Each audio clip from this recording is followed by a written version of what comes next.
And outside of work, what would you say were the kind of key kind of social benefits to being over in Australia, and kind of what are the things that you managed to experience while you were there?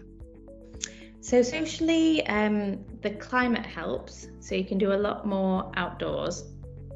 Um, and I wasn't as tired.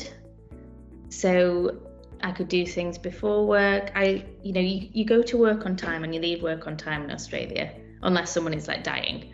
Um, there isn't any, unseen work. There isn't reams and reams of admin. So essentially, if you get blood tests or letters, patients have to come in for these results. And so your action is, come in today or come in routinely, or your receptionist is ringing them up urgently for you to get them in now. So that there isn't many options, whereas here you file stuff, you ring patients back.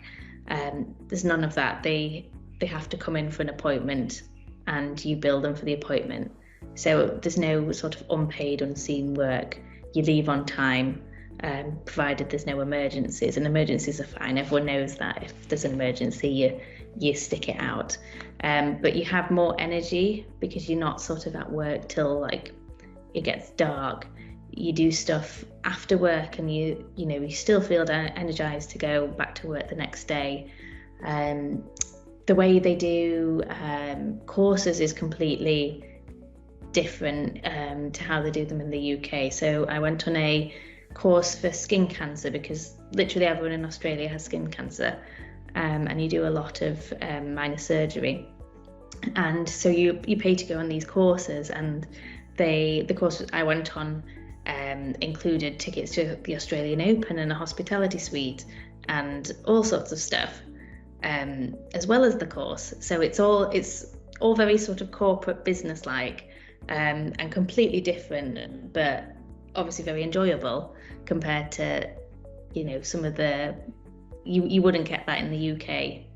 And yeah, they were, the social life was very good, but it's what people say about the work-life balance. I do think the work-life balance is better in Australia. You have more energy, whether that's due to having sun and better climate, but I think a lot of it is due to the work and not feeling that you're overworked, and being able to leave work on time and choose the hours as well.